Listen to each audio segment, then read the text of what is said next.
बाजी दी कदाई लगी नो हाय अमदन कमेंट दा हाइजरो तन का हांगो थी मन में कई थे स्वाद हांगो छोनो थी मन में कई जा Papa kamu kan good. Oh good. Woi. Hi ma'am, good morning ma'am. Aigi vlog se hawai jar mana hek badagi haurage akhoi se walking lakpani ado hoji walking loire ko akhoi gi pung 3 makhai ta dore bako hoji han dore aduna mana khara hek khara ge hawai jar se ngarang tingam ba hawai jar mana leire ado khara hega pu khara ni hore phutlaga om na bagi मेरे हाथ पहले से ही गुरा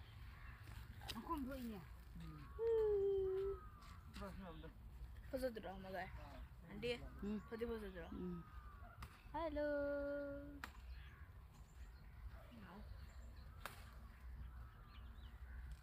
गाड़ी stop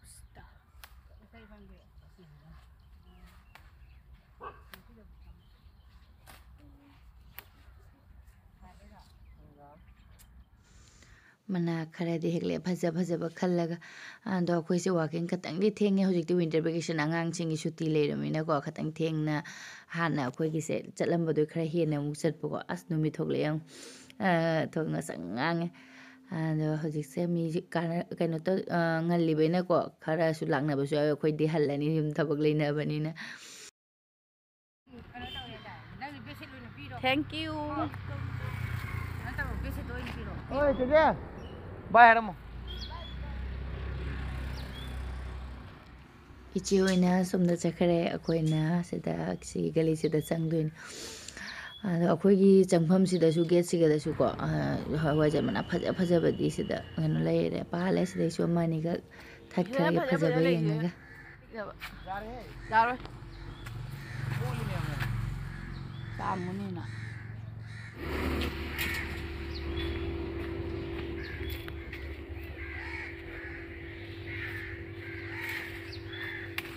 ये बात कुछ लोग नहीं है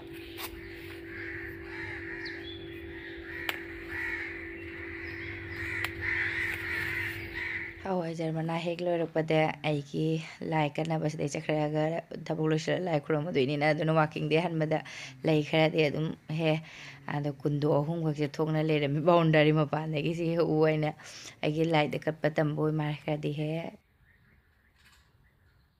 singari se le bakta ta tamne ado khutna di hekle aduga akhoi mapagi phone de gi phone di porakte video to phone se ado akhoi mapagi phone de gi tawbani aduga laiga se pungang ngang chen gre mai phone ma loi le man chan libe ong kyam phajai ye hung ge phajana he khra ja ga le man chan gre asi ju chalani ahum wakta ahum se da ama khatang tani yari ba se loi ta gre makha da pamu de ngune ado ma'am engonda ina umna mamang da kuire comment tawrake ba ko lai da kaino se kalhai de ne gulab sa ado aina khangjaba di ko atai lai da de khangde adum lakshmi da di thambal lakshmi na di thambal pamani ko ado lakshmi mai thambal leitraga di kaino khoi gulab se katpada aidi mai bem na harauri ha bine idea dum khalle se ta sum tang na su phang baina ko ai mon na dum kaning boda dum khalle da ande phaba phata badi ai phata bagi di haji paudi ta de baina dum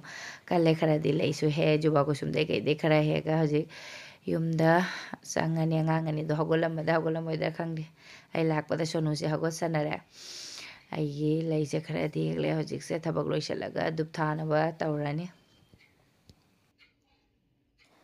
laise khitang di wale adoisu yare da aina adum akoma porakpase mana oina khara thogre aduna chai thobo ko dup thadokna ba tawrage gi dup thana ba sin sabadi loir ai agarbati achotpa dia aino do loe khara agarbati oina adum thare stick wala aduka mo dup thaloiraga ise chakum da change paratha hobani ma'am ado ngono ngarang comment tor ko ne ko akhoi gi paratha tawbase pokhai akhoi gi aidi pokhai gi ne aisu hana mada sing na haibada aisu hana mada di pokhai me hojik di pokhai dre se hawai ja tingboda ne se futri ayuki chak lamnare aidana ko sonuga mapaga di chak chagre moi di chara wanda ya de na ayuki chara bapa na thong moi chagre ai di hayeng de ko mapagi su duty chatlani aduna mana thong ga chagre aduga betenia cake su kha chana gre ai thabok sum loisira ko se ekta thinge ba ꯑꯗꯨꯒ ꯑꯩꯅ ꯊꯕꯛ ꯂꯣꯏꯁꯤꯜꯂꯒ ꯄꯨꯖꯥ ꯂꯥꯏꯒ ꯈꯨꯔꯨꯝꯕ ꯂꯣꯏꯔꯒ ꯑꯗꯨꯝ ꯇꯧꯔꯒꯦ ꯍꯥꯏꯅ ꯑꯗꯩ ꯐꯨꯜꯀꯣꯕꯤꯒꯤ ꯄꯔꯥꯊꯥꯅꯤꯅ ꯑꯃꯨꯛ ꯃꯇꯝ ꯆꯪꯉꯦ ꯑꯗꯣ ꯐꯨꯜꯀꯣꯕꯤ ꯄꯔꯥꯊꯥꯁꯦ ꯄꯣꯛꯈꯥꯏ ꯐꯨꯜꯀꯣꯕꯤ ꯈꯪꯗꯦ ꯑꯥꯂꯨ ꯈꯪꯗꯦ ꯑꯥꯂꯨꯒꯁꯦ ꯑꯩꯈꯣꯏ ꯐꯖꯅ ꯅꯦꯠꯈꯥꯏꯕꯤꯗ꯭ꯔꯗꯤꯕꯀꯣ ꯃꯇꯨꯝ ꯃꯇꯨꯝ ꯂꯩꯔꯗꯤ ꯄꯣꯛꯈꯥꯏꯕꯁꯨ ꯌꯥꯎꯕꯅꯤ ꯃꯌꯥꯝ ꯑꯗꯨꯒ ꯑꯩ ꯐꯨꯜꯀꯣꯕꯤꯁꯨ ꯉꯥꯏꯔꯦ ꯑꯗꯨꯒ ꯑꯩꯒꯤꯁꯨ ꯈꯤꯇꯪ ꯈꯤꯇꯪ ꯁꯨꯝ ꯌꯥꯎꯔꯤꯁꯦ ꯇꯤꯜꯍꯧꯁꯨ ꯈꯤꯇꯪ ꯆꯥꯎꯅ ꯀꯛꯈ꯭ꯔꯗꯤꯕꯀꯣ ꯍꯥꯏꯗꯤ ꯃꯥꯏ ꯄꯤꯁꯇꯣ ꯈꯤꯇꯪ ꯆꯥꯎꯔꯗꯤ ꯄꯧꯔꯗꯤꯕ ꯄꯣꯛꯈꯥꯏꯕꯅꯦꯕ ꯈꯤꯇꯪ ꯀꯨꯞꯅ ꯁꯣꯏꯔꯗꯤ ꯑꯗꯨꯝ ꯄꯣꯛꯈꯥꯏꯗꯕꯅꯤ ꯑꯗꯨꯝ ꯇꯧꯔ ꯄꯣꯛꯈꯥꯏꯔꯛꯇꯕꯅꯤ ꯑꯍꯥꯟꯕꯒꯤꯗꯤ ꯑꯗꯨꯝ ꯄꯣꯛꯈꯥꯏꯔꯝꯃꯦꯕꯀꯣ ꯑꯩꯒꯤꯁꯨꯅꯦ ꯑꯗꯣ ꯍꯧꯖꯤꯛꯇꯤ ꯄꯣꯛꯈꯥꯏꯗ꯭ꯔꯦꯗ ꯑꯃꯨꯛ ꯄꯔꯥꯊꯥ ꯍꯧꯕꯁꯦ ꯑꯗꯨꯝ ꯍꯥꯏꯕꯨꯗꯤ ꯍꯥꯏꯅꯕꯅꯤ ꯄꯣꯛꯈꯥꯏꯒꯜꯂꯦꯅꯀꯣ ꯑꯗꯣ ꯑꯩꯒꯤꯁꯨ ꯈꯔ ꯑꯆꯧꯕ ꯌꯥꯎꯗꯅ ꯄꯤꯁꯁꯦ ꯐꯨꯜꯀꯣꯕꯤꯒꯁꯦ ꯑꯗꯨꯅ ꯀꯩꯅꯣ ꯇꯧꯕ ꯌꯥꯎꯔꯦ ꯄꯣꯛꯈꯥꯏꯕ ꯑꯗꯨꯃꯥꯏꯅ ꯈꯔ ꯑꯗꯨꯒ ꯆꯥꯛ ꯆꯥꯅꯈ꯭ꯔꯕꯅꯤꯅ ꯃꯣꯏꯗꯤꯀꯌꯥ ꯆꯥꯒꯗꯕꯁꯨ ꯃꯥꯟꯗ꯭ꯔꯦ ꯑꯗꯨꯅ ꯑꯩ ꯑꯇꯥ ꯈꯔ ꯅꯣꯏ ꯇꯣꯠꯂꯒ ꯑꯗꯨꯝ ꯀꯩꯅꯣ ꯇꯧꯔꯦ ꯄꯔꯥꯊꯥ ꯆꯥꯕꯁꯦ ꯍꯦꯛꯇ ꯍꯣꯔꯦꯟꯗꯤ ꯄꯨꯛꯁꯦ ꯂꯨꯝ ꯂꯨꯝ ꯂꯥꯎꯔꯦ ꯑꯗꯨꯒ ꯕꯥꯔꯣꯒꯤ ꯆꯥꯛ ꯆꯥꯕ ꯌꯥꯗꯦꯕ ꯊꯦꯡꯁꯨ ꯊꯦꯡꯉꯦ ꯍꯧꯖꯤꯛꯁꯦ ꯑꯩꯈꯣꯏ ꯑꯩ ꯊꯕꯛ ꯂꯣꯏꯁꯤꯜꯂꯛꯄ ꯈꯣꯠꯂꯛꯄ ꯇꯧꯕꯗ ꯐꯤꯔꯣꯟ ꯑꯃꯅꯤ ꯉꯁꯤꯗꯤ ꯐꯤꯔꯣꯟ ꯀꯌꯥ ꯌꯥꯝꯗ꯭ꯔꯦ ꯐꯤꯔꯣꯟ ꯑꯃꯅꯤꯈꯛ ꯁꯨꯔꯛꯄꯗ ꯊꯦꯡꯈꯔꯦ ꯍꯥꯏꯗꯤ ꯃꯣꯏꯒꯤ ꯆꯥꯅꯕ ꯍꯥꯟꯅ ꯂꯣꯏꯈ꯭ꯔꯒꯗꯤ ꯀꯣꯝꯃꯤꯀꯣ ꯃꯦꯝ ꯑꯗꯨꯒ ꯊꯕꯛꯁꯦ ꯇꯞꯅ ꯇꯧꯕ ꯁ꯭ꯀꯨꯜ ꯂꯩꯇ꯭ꯔꯕ ꯑꯗꯨꯒ ꯃꯄꯥ ꯍꯣꯏꯒꯤꯁꯨ ꯗ꯭ꯌꯨꯇꯤ ꯂꯩꯇ꯭ꯔꯗꯤ ꯑꯁ ꯃꯌꯥꯝ ꯊꯦꯡꯕ ꯑꯃ ꯍꯦꯟꯖꯜꯂꯤ ꯁ꯭ꯀꯨꯜ ꯂꯩꯕ ꯅꯨꯃꯤꯠꯁꯤꯗꯅꯦꯀꯣ ꯍꯣꯕꯦ ꯇꯧꯔꯁꯨ ꯑꯌꯨꯛꯀꯤ ꯄꯞ ꯇꯧ ꯂꯣꯏꯈ꯭ꯔ ꯃꯣꯏ ꯊꯥꯗꯣꯛꯈ꯭ꯔꯗꯤ ꯀꯣꯝꯃꯦꯕ ꯄꯨꯡ 8:30 ꯃꯅꯨꯡꯗ ꯊꯕꯛ ꯂꯣꯏꯅ ꯁꯨꯝ ꯂꯣꯏꯕ ꯉꯝꯃꯦ ꯃꯣꯏꯒꯤ ꯆꯠꯈ꯭ꯔ ꯃꯇꯨꯡꯗ ꯊꯕꯛ ꯇꯞꯅ ꯁꯨꯝ ꯇꯧꯍꯧꯔꯒ ꯑꯗꯩ ꯄꯔꯥꯊꯥꯁꯤꯁꯨ ꯍꯧꯕ ꯂꯣꯏꯔꯦ ꯏꯪꯈ꯭ꯔꯅꯤ ꯑꯃ ꯂꯣꯏꯕꯗ ꯑꯃ ꯀꯩꯅꯣ ꯍꯧꯔꯝꯃꯤꯅ ꯑꯗꯨꯒ ꯑꯩꯈꯣꯏ ꯄꯄꯥꯗꯤ ꯆꯥ ꯊꯛꯇꯕꯅꯤꯅ ꯆꯥ ꯌꯥꯎꯗ꯭ꯔꯦ ꯃꯣꯏ ꯑꯅꯤꯗꯤ ꯆꯥꯛ ꯆꯥꯔꯃꯤꯅ ꯁꯪꯒꯣꯝꯁꯨ ꯈꯤꯇꯪ ꯍꯩꯕꯤꯔꯒꯦ ꯑꯗꯨꯒ ꯑꯩꯒꯤꯗꯤ ꯑꯩꯗꯤ ꯆꯥ ꯌꯥꯎꯗ ꯌꯥꯗꯕꯅꯤꯅ ꯑꯩꯒꯤꯅ ꯆꯥ ꯈꯔ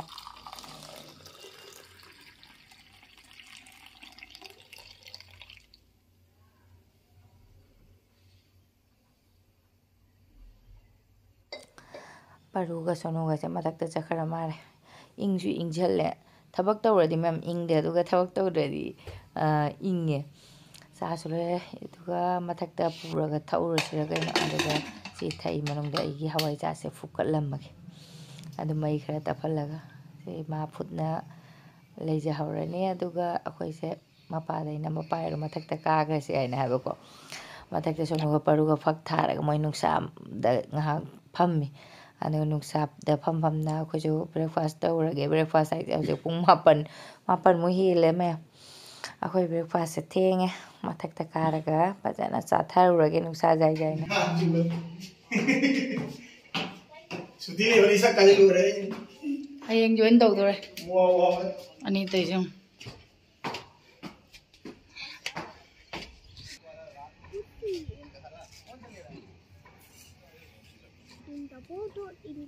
ꯑꯁ ꯃꯊꯛꯇ ꯅꯨꯡꯁꯤꯠꯅꯗ ꯁꯤꯠꯇꯅ ꯑꯃꯨꯛ ꯃꯈꯥ ꯀꯨꯝꯊꯔꯦ ꯑꯩꯈꯣꯏ ꯉꯁꯤꯒꯤ ꯅꯥꯁꯇꯥꯁꯤꯗꯤ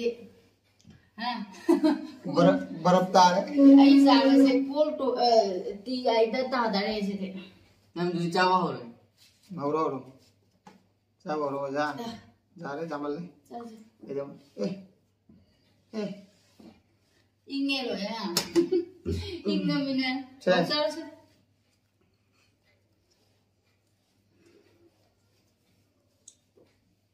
ꯑꯉꯥꯡꯁꯤꯡꯒꯤꯁꯨ ꯀꯩꯅꯣ ꯂꯩꯔꯦ ꯁꯨꯇꯤ ꯂꯩꯔꯦ ꯃꯄꯥꯗ ꯍꯌꯦꯡꯗꯒꯤ ꯑꯃꯨꯛ ꯀꯩꯅꯣ ꯇꯧꯈ꯭ꯔꯅꯤ ꯄꯨꯟꯅ ꯁꯨꯃꯥꯏꯅ ꯆꯥꯃꯤꯟꯅꯕ ꯉꯝꯕ ꯑꯃꯨꯛ ꯑꯣꯏꯔꯔꯣꯏꯕ ꯃꯆꯤꯠ ꯆꯥꯟꯅꯔꯅꯤ ꯃꯁꯛꯁꯦ ꯑꯃꯨꯛ ꯃꯈꯨꯠꯀꯁꯦ ꯃꯣꯠꯍꯜꯂꯤꯁꯦ ꯉꯥꯡꯕꯩꯀꯣ ꯁꯥꯟꯅꯩ ꯐꯠꯇꯕ ꯇꯩꯁꯜꯂꯦꯅ मचिन तुम भी जाऊं मची मान रही संगो मतलब किस पहिने का चाहिए उन्हें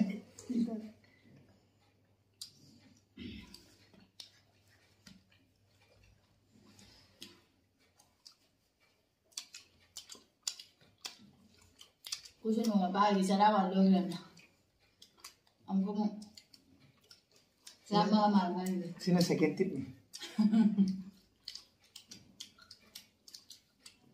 ऐसा ही nghe nhưng mà trao hiện đây này xong rồi phá phải nó ai kia ra rồi đó chơi mình không cần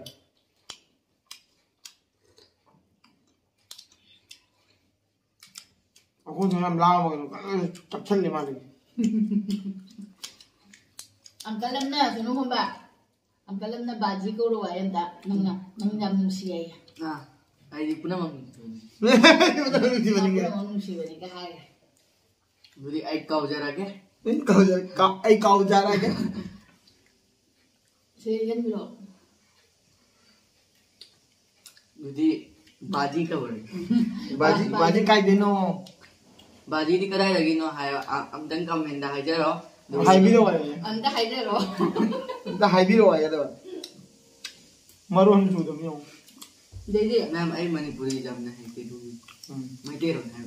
Du ay baji na Guwahati da lak pa da ko de changa mo. Duli ay Mahom na na kai lagi. Ay bilo ay de apol ro ay thana be de baba ro ay ku de nupi ro ay thana be de kapne na ro. Hawa ja ro me de mai de ro mana pha ay gas de ki je ba mo phun na. Pokhai la de na.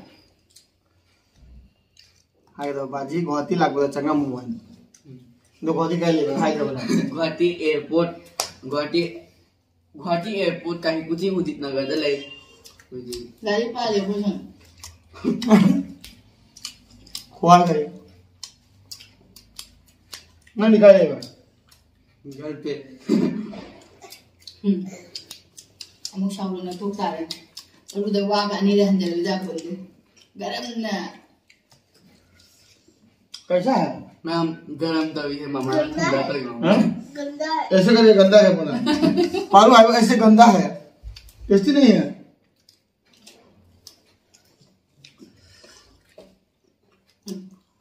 देख रहा क्या है Ai ja de hao le du ga. उमदा है Undal. Video to la de asa ba ja phang mai. Mubang dau do su nga ai ba dum ja ba moi ai na thong moi ja ba de moi de sa phang ga ba ai na tau ja ai na ja ba ta di kai phang ja. Asa ba ja phang da ba. Ai ba ja ja ba lo sa lo ba. Ma'am मोर खाते तू दिन my के भागी थी बारे में Ako su ngi nga ni. Mubang do behind the scene ga ha pa le ba viral da di ga. मैं खुद कर ले ना को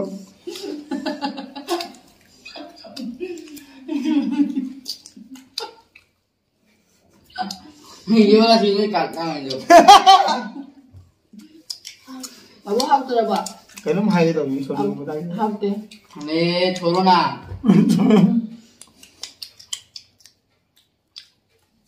Sunu yam na mo I sunu yam na mo I. पानी Ai su hai na ra. पानी Ai su hai na. Ai su hai na yo.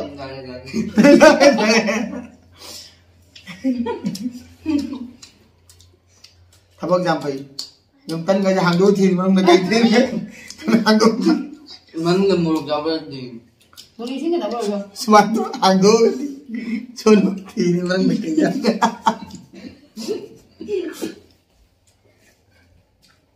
ăn tận mummy का रोटी गोल गोल mummy की रोटी गोल गोल और दो गई थी पापा का मोबाइल गोल गोल good good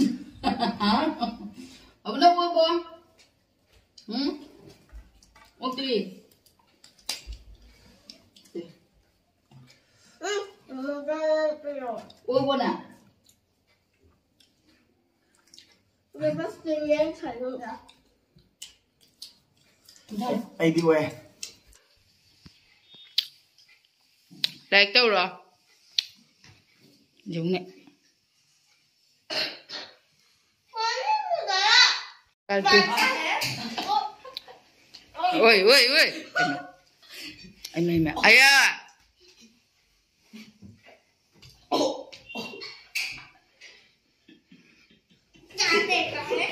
Hoi paruga sonuga phuna re yung.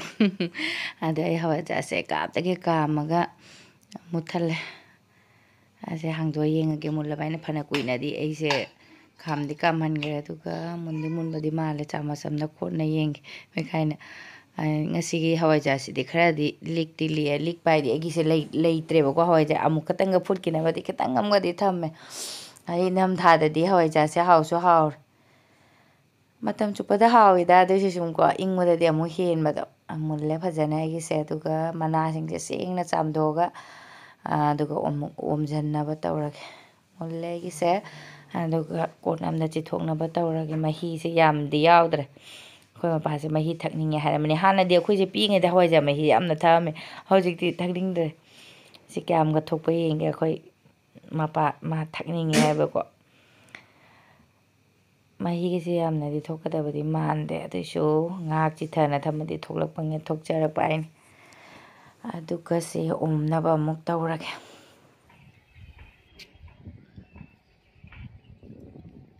ꯏꯪꯕꯗ ꯇꯧꯏꯅꯦ ꯅꯪꯁꯤꯟꯈꯔꯦ ꯄꯨꯔꯥ ꯃꯍꯤꯁꯦ ꯑꯁ ꯅꯨꯡꯁꯥꯗ ꯐꯝꯃ ꯉꯁꯥꯏꯉꯩꯗꯤ ꯅꯨꯡꯁꯥꯗ ꯅꯨꯡꯁꯤꯠ ꯁꯤꯠꯂꯤꯅꯤꯁꯦ ꯉꯁꯥꯏ ꯀꯨꯝꯊꯈ꯭ꯔꯦ ꯑꯃꯨꯛ ꯑꯁꯤꯗꯤ ꯃꯅꯥꯁꯦ ꯍꯧꯖꯤꯛꯇꯤ ꯅꯣꯡ ꯆꯨꯗꯃꯤꯅꯀꯣ ꯎꯐꯨꯟ ꯌꯥꯝꯅ ꯅꯞꯄꯦ ꯑꯗꯨꯅ ꯀꯩꯅꯣ ꯇꯧꯔꯕ ꯆꯥꯝꯊꯣꯛꯇ꯭ꯔꯗꯤ ꯌꯥꯗ꯭ꯔꯦ ꯎꯐꯨꯟꯅꯤ ꯊꯛꯑꯣꯅꯦ ꯑꯁ ꯅꯨꯡꯁꯤꯠꯁꯦ ꯏꯪꯒꯖꯥꯠꯅꯤ ꯁꯤꯠꯂꯤꯁꯦ ꯑꯩꯈꯣꯏꯁꯨ ꯃꯁꯝ ꯁꯥꯡꯕ ꯂꯣꯏꯔꯦ ꯊꯤꯕꯗ ꯂꯣꯏꯔꯦ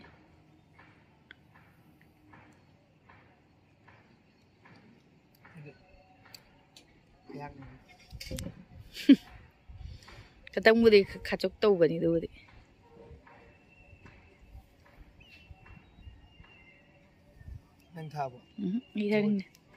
ꯑꯩ ꯊꯛꯅꯤꯡꯗꯦ ꯑꯁ ꯅꯨꯡꯉꯥꯏꯅ ꯇꯩꯊꯣꯛꯑꯁꯤ ꯐꯤ ꯄꯨꯈꯠꯂꯛꯏꯅꯦ ꯑꯁ ꯑꯩꯃ ꯑꯗꯨ ꯆꯥꯝꯊꯣꯛꯑꯒ ꯑꯗꯨꯏ ꯃꯊꯛꯇ ꯑꯣꯝꯗꯣꯏꯅꯤ ꯅꯨꯡꯁꯥꯗꯤ ꯐꯔꯦ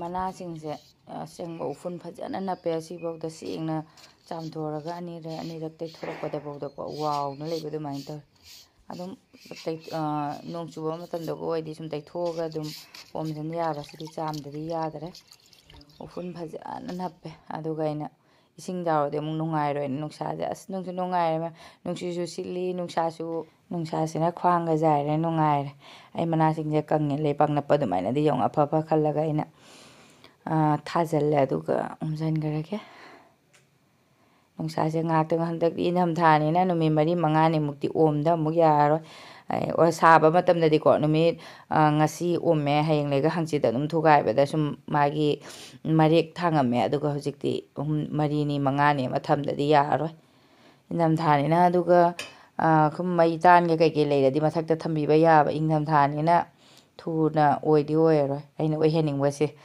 ꯑꯗꯨꯁꯨ ꯑꯣꯝꯁꯤꯜꯂꯒ ꯁꯨꯝ ꯉꯝꯃꯤꯉꯩ ꯅꯨꯡꯁꯥꯗ ꯊꯝꯕꯤꯔꯗꯤꯀꯣ ꯃꯆꯩꯁꯦ ꯀꯛꯀꯦ ꯇꯧꯔ ꯀꯛꯍꯧꯗ꯭ꯔꯦ ꯀꯥꯇꯤ ꯄꯣꯛꯈꯠꯂꯛꯇꯕꯒꯤ ꯑꯗꯣ ꯑꯩꯈꯣꯏ ꯄꯔꯨꯁꯦ ꯀꯥꯈꯠꯂꯛꯄ ꯌꯥꯝ ꯀꯥꯟꯅꯔꯦ ꯑꯩꯈꯣꯏ ꯄꯔꯨꯗ ꯑꯩꯅ ꯀꯥꯇꯤ ꯄꯣꯔꯛꯆꯣꯏꯅ ꯑꯩꯅ ꯊꯥꯕ ꯄꯨꯗꯤ ꯄꯣꯔꯛꯑꯦ ꯄꯔꯨꯁꯦ ꯑꯗꯨꯒ ꯁꯨꯃꯥꯏꯅ ꯃꯥꯒꯤ ꯃꯥꯒꯤ ꯀꯩꯅꯣꯁꯤꯡꯁꯦ ꯃꯀꯣꯛꯁꯤꯡꯁꯦ ꯀꯠꯊꯠꯄꯅ ꯑꯣꯝꯕꯗ ꯅꯨꯡꯉꯥꯏꯅꯕ ꯍꯥꯏꯅꯀꯣ ꯑꯣꯝꯁꯤꯟꯕꯗ ꯂꯩꯁꯟꯕꯗ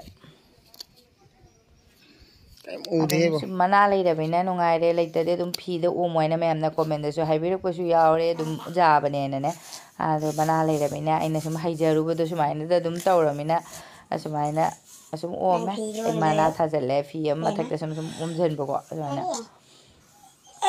ꯑꯗꯨꯒ 3-4ꯅꯤ ꯃꯇꯨꯡꯗ ꯑꯃꯨꯛ ꯌꯦꯡꯕꯤꯅꯔꯁꯤ ꯑꯩꯒꯤ ꯀꯩꯅꯣꯁꯦ ꯍꯋꯥꯏꯖꯥꯔꯁꯦ